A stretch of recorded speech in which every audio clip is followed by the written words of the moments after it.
नमस्कार मित्रों, मैं डॉक्टर राजकुमार रियांस हिंदी यूट्यूब चैनल में आप लोगों का पुनः स्वागत करता हूं। हम लोग आदिकाल पढ़ रहे हैं और आदिकाल में धार्मिक साहित्य के अंतर्गत जैन साहित्य का अध्ययन कर रहे हैं। और जैन साहित्य के प्रमुख कवियों में कल हम लोगों ने स्वयंभू कवि का अध्ययन किया। और स्वयंभू के बाद आज जिस कवि का हम लोग चर्चा करने जा रहे हैं वो भी स्वयंभू के बाद सबसे प्रसिद्ध कवियों में उनका नाम आता है, जिनका नाम है पुष्यदंत या पुष्पदंत, दोनों नाम से जाने जाते हैं। कौन से कवि हैं? पुष्यदंत।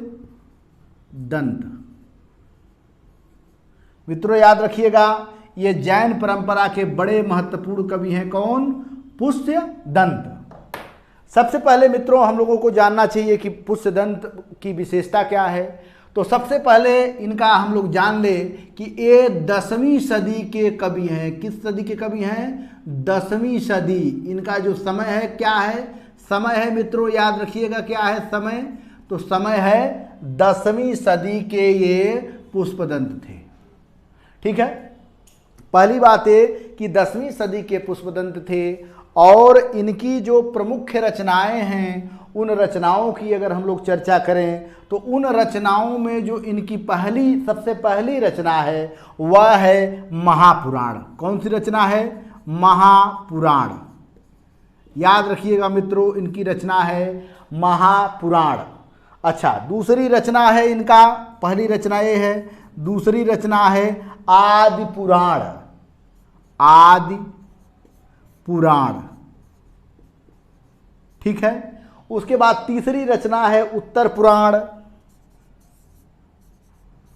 उत्तर पुराण। चौथी रचना है मित्रों, चौथी रचना इनका है जसहर चरियु। जसहर चरियु, ठीक है। उसके बाद एक पांचवी रचना है ड़य कुमार चरियु। ड़य कुमार चरियु। फिर एक बार मित्रों बता दें कि इनकी जो सबसे प्रसिद्ध रचना है वह कौन सी रचना है? महापुराण, ठीक है। दूसरी रचना है आदि पुराण, तीसरी रचना है उत्तर पुराण, चौथी रचना है जसहर चरियु, पांचवी रचना है ड़ कुमार चरियु। ये रचनाएं इनकी प्रमुख रचनाएं हैं। इन रचनाओं के बारे में हम लोग जानने का प्रयास करेंगे कि इनकी रचना में कौन कौन सी ऐसी बात है जो सबसे प्रसिद्ध रही। तो सबसे पहले हम ये जो महापुराण है, एक ही प्रसिद्धि का कारण इनका है महापुराण रचना। और इस महापुराण में इन्होंने क्या किया है मित्रों कि 63 महापुरुषों का जीवन चरित्र है। कितने महापुरुषों का जीवन चरित्र है? 63 ठीक है, महापुरुषों का जीवन चरित्र है। जीवन चरित्र है। और ये 63 महापुरुष कौन थे? ये 63 महापुरुष सब जैन परंपरा से संबंधित थे। अब 63 महापुरुष में कैसे 63 महापुरुष रचे गए, ये भी ध्यान रखने की जरूरत है। इसमें क्या थे? इसमें जो है कि 24, ठीक है, 24 तीर्थकार थे। 24 तीर्थकार का मतलब जैन धर्म में जो 24 तीर्थकार थे उनका जीवन चरित्र है। 24 तीर्थकार, मित्रों याद रखिएगा, 24 तीर्थकारों का इसमें जीवन चरित्र है। उसके बाद 12 चक्रवर्ती का जीवन चरित्र है। 12 चक्रवर्ती का जीवन चरित्र है। चक्रवर्ती, ठीक है। उसके बाद 12 चक्रवर्ती का जीवन चरित्र है। फिर उसके बाद 9 वासुदेव, 9 जो है कि वासुदेव का चित्र है, वासुदेव का, ठीक है। 9 के बाद जो है कि 9 प्रतिका सुदेव का चित्र है। 9 प्रतिका सुदेव, ठीक है। तो कितने हो गए? और 9 बलदेव, 9 बलदेव, बलदेव। याद रखिएगा मित्रों, ये 63 कुल मिला जुला के ये 63 महापुरुषों का इसमें जन्म है कि कौन 24 तीर्थकार हैं, 12 चक्रवर्ती हैं, 9 वासुदेव हैं, 9 जो है कि प्रतीका सुदेव हैं और 9 बलदेव हैं। इन्हीं 24 लोगों का यह 24 12 9 9 9 इतने लोग मिलाकर 63 महापुरुषों का जीवन चरित्र है। 63 महापुरुषों का जीवन चरित्र क्या है? महापुराण है 63 महापुरुषों का जीवन चरित्र। ठीक, 63 महापुरुषों का जीवन चरित्र है। और मित्रों या ध्यान रखने की जरूरत है कि इसी रचना के कारण, ठीक है, कौन? महापुराण रचना के कारण इनको एक नया उपाधि मिली पुष्पदंत को, अभिमान मेरु। क्या कहा गया? अभिमान मेरु इनकी उपाधि है। क्या है? उपाधि है अभिमान मेरु। ध्यान रखिएगा किस रचना के वजह से? यह महापुराण रचना के वजह से इनको किस चीज का क्या बोलते हैं भान होता है? अभिमान मेरु कहा गया। किस रचना के वजह से? महापुराण रचना के वजह से इन्हें क्या बोलते हैं? अभिमान मेरु भी कहा गया। और मित्रों ये भी ध्यान रखने की जरूरत है कि अभिमान मेरु के साथ साथ इनको जो है कि अपभ्रंश का, ठीक है, किसको? पुष्पदंत को अपभ्रंश का, ठीक है, भवभूति, ठीक है, भवभूति, फिर उसके बाद माघ, बाण, भारवी, माघ, बाण, भारवी, इतने कवियों की संज्ञा। अपभ्रंश का अगर भवभूति पूछे तब भी, माघ पूछे तब भी, बाण पूछे तब भी, भारवी पूछे तब भी, किसको कहा जाता है? पुष्पदंत को कहा जाता है। और अभी तक मित्रों पूछ चुका है, ठीक है, कि जो है कि क्या बोलते हैं, किन कवियों में माघ, बाण, भारवी का लक्षण मिला है? तो मित्रों याद रखिएगा पुष्पदंत कवि हैं जिसमें कभी माघ का भी लक्षण मिलता है, बाण का भी लक्षण मिलता है, भारवी का भी लक्षण मिलता है। और इन्हें अपभ्रंश की भवभूत की संज्ञा लोगों ने दे दिया है। और भवभूत की संज्ञा देने के कारण इनको अपभ्रंश का भवभूत भी कहा गया। तो यह इनकी जो है कि क्या बोलते हैं सबसे बड़ी उपलब्धि है। और इसके बाद इनकी जो आदि पुराण उतनी प्रसिद्ध नहीं गई, उत्तर पुराण भी उतनी प्रसिद्ध नहीं गई, लेकिन ये जसहर चरियु जो इनकी रचना है, जसहर चरियु मित्रों ध्यान रखने की जरूरत है, जसहर चरियु को इनको उपाधि मिली। और ये यशोदा चरित के भी नाम से जाना गया।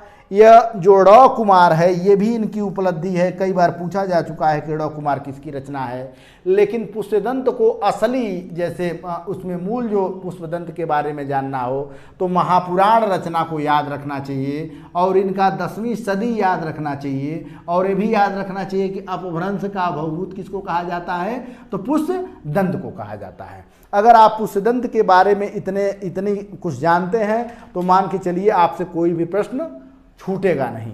ठीक है, इसके बाद मित्रों हम लोग आगे बढ़ते हैं।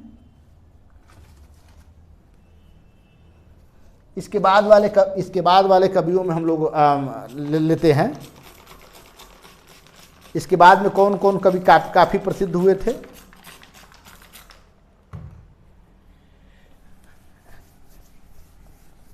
पुष्पदंत को अभी तक ये पूछा जा चुका है कि किस शताब्दी के कवि हैं। पुष्पदंत याद रखिएगा कि 10वीं सदी के कवि हैं और पुष्पदंत की उपाधि भी जैसे पूछी जा चुकी है, तो इसलिए मित्रों जैसे ध्यान रखने की जरूरत है। और पुष्पदंत के बाद सबसे महत्वपूर्ण कवियों में आते हैं, उस कवि का नाम है देवसेन। देवसेन मित्रों याद रखिएगा, देवसेन बड़े प्रसिद्ध कवि हैं। और इनका भी जो समय है, ठीक है, समय है 10वीं सदी। क्या है? 10वीं सदी के देवसेन हैं।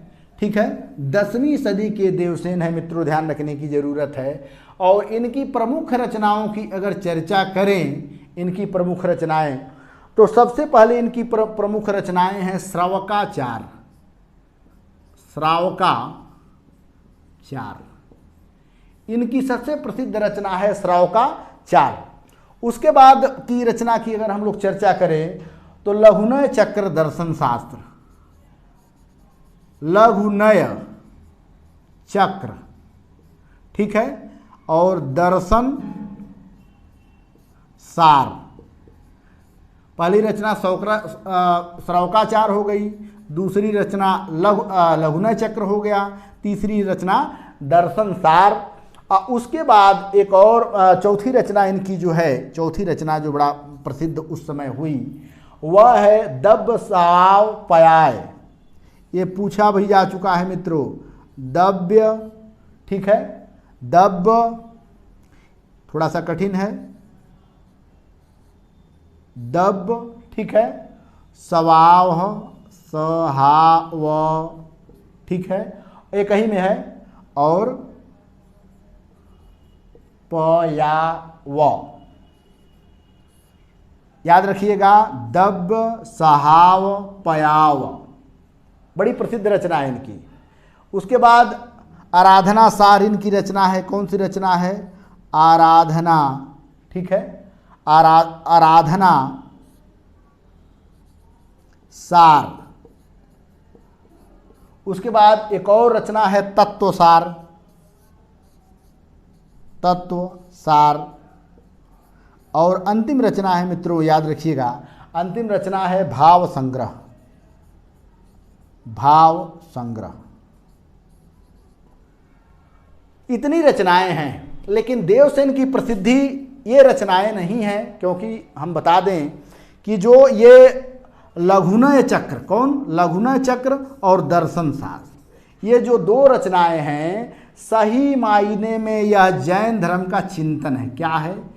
जैन धर्म, ठीक है, जैन धर्म का चिंतन रचना है। इसलिए साहित्य के श्रेणी में लोगों ने मना कर दिया, जैन धर्म का चिंतन रचना है, तो लोगों ने कहा कि भाई ये हिंदी साहित्य के अंतर्गत नहीं आ सकता है। अब यह जो दब्ब सहाव और पयाव, यह रचना बड़ी महत्वपूर्ण है। यह रचना अपभ्रंश काव्य है। क्या है? अपभ्रंश काव्य। मित्रों ये बड़ा प्रसिद्ध है, अपभ्रंश काव्य, ठीक है। लेकिन अभी तक मित्रों बताने की जरूरत है कि यह एक बार पूछा जा चुका है, दब्ब सहाव पयाय, लेकिन इससे इनकी प्रसिद्धि नहीं होती है। तो अब प्रश्न उठता है कि प्रसिद्धि किससे होती है? तो प्रसिद्धि मित्रों इससे होती है कि ये जो श्रावकाचार रचना है, कौन? श्रावकाचार रचना है, इसका जो समय है वह है 933 ईस्वी। 933 ईस्वी इनकी रचना का संग्रह है। और ये भी मित्रों बता दे, ये हिंदी साहित्य की प्रथम रचना मानी जाती है। याद रखिएगा, महत्वपूर्ण क्या है? यह जो है कि हिंदी साहित्य, मित्रों ध्यान रखिएगा कि ये निर्विवाद रूप से है कि हिंदी साहित्य, ठीक है, हिंदी साहित्य की प्रथम रचना, ठीक है, मानी जाती है।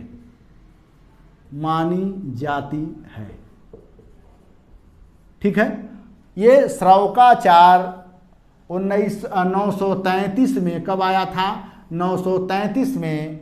और इसको क्या कहा गया है? हिंदी साहित्य की प्रथम रचना मानी जाती है। किसको? श्रावकाचार को प्रथम रचना मानी जाती है।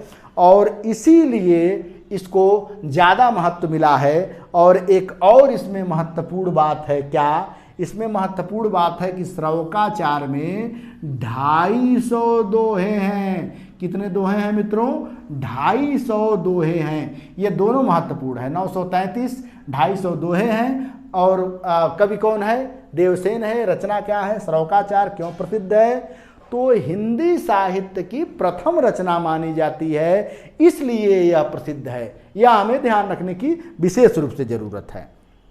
अच्छा, ये लघुनय चक्र और दर्शन सार क्यों नहीं महत्व मिला? क्योंकि ये जैन धर्म की चिंतन विचारधारा की रचना है, साहित्य से इसका कोई संबंध नहीं है, इसलिए इस रचना को नहीं हिंदी साहित्य के अंतर्गत लिया गया, लेकिन दव्य सहाव और पयाव जो रचना है वह अपभ्रंश काव्य है। इसके वजह से यानी दो रचनाओं के वजह से, दव्य सहाव पयाव और एक श्रवकाचार की रचना की वजह से देवसेन काफ़ी प्रसिद्ध हो गए। यह इनकी सबसे बड़ी प्रसिद्धि है। इसके बाद के कवि का हम लोग चर्चा करते हैं। इसके बाद जो सबसे महत्वपूर्ण कवि है,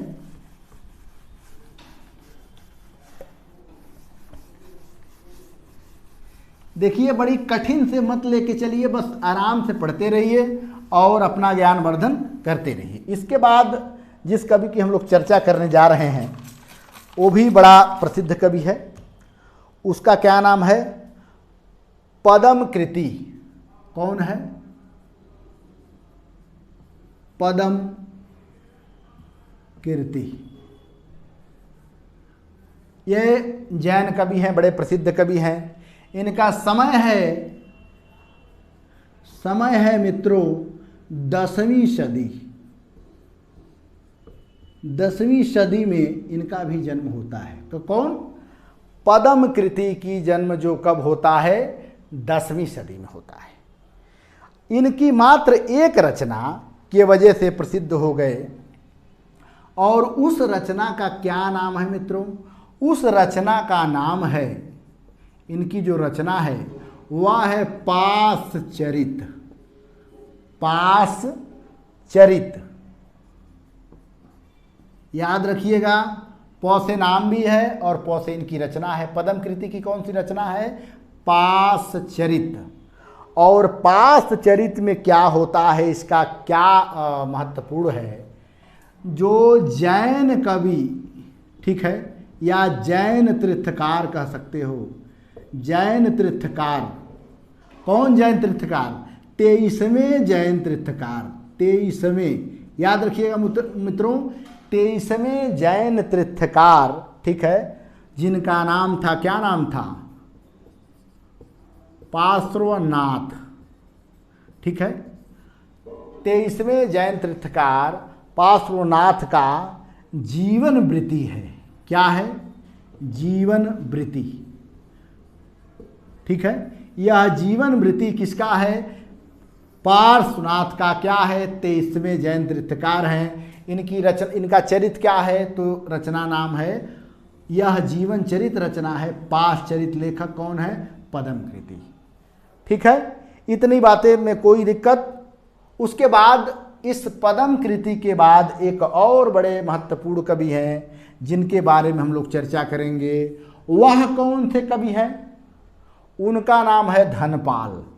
याद रखिएगा, धनपाल, ठीक है। सबसे पहले मित्रों, धनपाल कवि का समय क्या है ये जाने। धनपाल भी 10वीं सदी के ही हैं। धनपाल क्या हैं? 10वीं सदी के ये भी कवि हैं। और इनकी एक रचना जो बड़ी प्रसिद्ध रही, कौन सी रचना भैया प्रसिद्ध रही जिसके वजह से प्रसिद्ध रहे? एक ही रचना है, उस रचना का नाम है भविष्य, ठीक है, भविष्यत कहा, भविष्यत कहा, या सूर्य पंचमी। दोनों नाम से याद रखिएगा मित्रों, सूर्य पंचमी। अगर सूर्य पंचमी पूछता है तो किसकी रचना है? धनपाल की रचना है। अगर कह रहा है कि धनपाल की कौन सी रचना है, तो नंबर 1 पे क्या है? भविष्यत कहा, भविष्यत कहा, और इसी का नाम है सूर्य पंचमी। रचना भी इसी का नाम है। इसमें है क्या? इसमें एक वणिक के हृदय भावों की चर्चा की गई है, व्यंजना की गई है। और धनपाल को बस इतना याद रखिएगा कि धनपाल की रचना है भविष्यत कहा या सूर्य पंचमी। इसके बाद जो कवि हैं जो आते हैं पदम कृति और धनपाल के समय, कुछ ना हो तो आपको यह ध्यान होना चाहिए कि इन रचनाकारों का नाम किसी भी तरह से आप रट जाइए, पढ़ जाइए, चाहे जैसे भी हो, लेकिन नाम न भूलें। इसके बाद बड़े महत्वपूर्ण कवि हैं, उनका नाम है जोइंदू। जोइंदू कौन है? जोइंदू। समय क्या है? 10वीं सदी। याद रखिएगा, जोइंदू का समय क्या है? 10वीं सदी। और इनकी रचना क्या है? रचना भी ध्यान रखिए। एक रचना का नाम है परमात्म प्रकाश। क्या है? परमात्म प्रकाश। ठीक है, रचना ध्यान रखिएगा, जोइंदू की रचना है क्या? परमात्म प्रकाश। और एक और रचना है जो बड़ा प्रसिद्ध है, योग सार। दूसरी रचना कौन है? योग सार। ठीक है, याद रखिएगा, 2 रचनाएं बड़ी प्रसिद्ध है। कौन कौन सी रचनाएं बड़ी प्रसिद्ध है? तो उन रचनाओं में है परमात्म प्रकाश, योग सार। इनकी सबसे बड़ी क्या बोलते हैं उपलब्धि क्या है कि इन रचनाओं के कारण, ठीक है, इन दोनों रचनाओं के कारण, खास तौर से परमात्म प्रकाश के कारण, ठीक है, अपभ्रंश साहित्य में दोहा काव्य का प्रारंभ होता है। अपभ्रंश, ठीक है, अपभ्रंश साहित्य में, अपभ्रंश साहित्य में, ठीक है, दोहा काव्य परंपरा। याद रखिएगा, दोहा काव्य परंपरा। मित्रों याद रखिएगा, दोहा काव्य परंपरा, दोहा काव्य परंपरा की शुरुआत किस कवि ने किया? ठीक है, तो ये जोइंदू करते हैं, शुरुआत हुई। ठीक, जोइंदू की रचना है परमात्म प्रकाश, योग सार। और इन्हीं रचनाओं के कारण अपभ्रंश साहित्य में, याद रखिएगा, दोहा काव्य परंपरा की शुरुआत हुई या प्रारंभ हुई। ये भी मित्रों पूछ सकता है कि जोइंदू, ठीक है, या ये भी पूछ सकता है कि दोहा काव्य का प्रारंभ किसने किया? तो याद रखने की जरूरत है कि दोहा काव्य परंपरा की शुरुआत करने वाले जोइंदू हैं।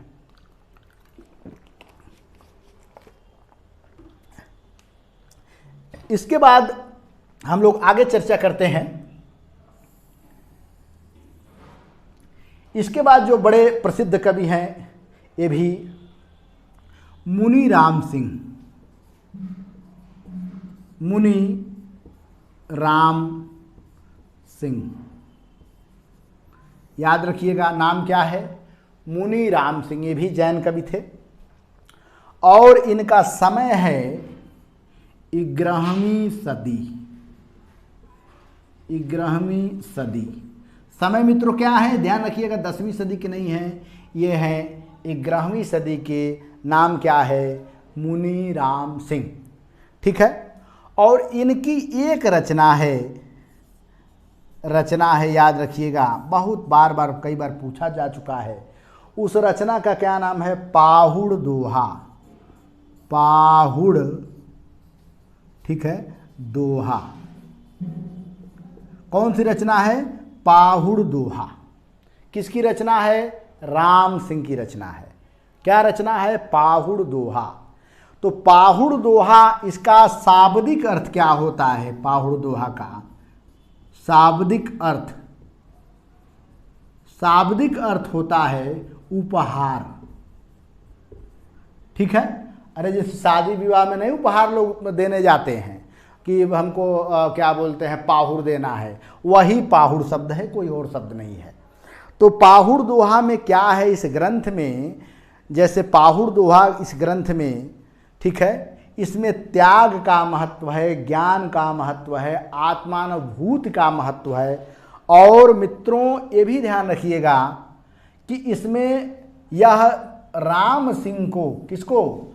यह जो मुनि राम सिंह हैं, जिनकी रचना है पाहुड़ दोहा, जिसका शाब्दिक अर्थ है उपहार, जिसमें त्याग, आत्मानुभूति, इंद्रिय सुख की निंदा करते हुए जिसकी महत्ता कवियों ने किया है, ठीक है। यह राम सिंह को उच्च कोटि का रहस्यवादी कवि भी माना जाता है। उच्च कोटि का रहस्यवादी कवि। याद रखिएगा कि अगर पूछ दे कि जैन परंपरा में उच्च कोटि का रहस्यवादी कवि कौन था, तो उच्च कोटि का रहस्यवादी कवि मुनि राम सिंह है मित्रों, यह ध्यान रखने की ज़रूरत है। और मुनि राम सिंह बड़े ही प्रसिद्ध क्या बोलते हैं, ठीक है। और आज हम लोग बस इतने ही कवियों की रचनाओं की चर्चा करेंगे। फिर कल हम लोग जैन परंपरा के अंतर्गत शेष जो कवि हैं उसकी हम लोग चर्चा करेंगे। बहुत बहुत धन्यवाद मित्रों। पढ़ते रहिए रियांश हिंदी यूट्यूब चैनल। बहुत बहुत धन्यवाद।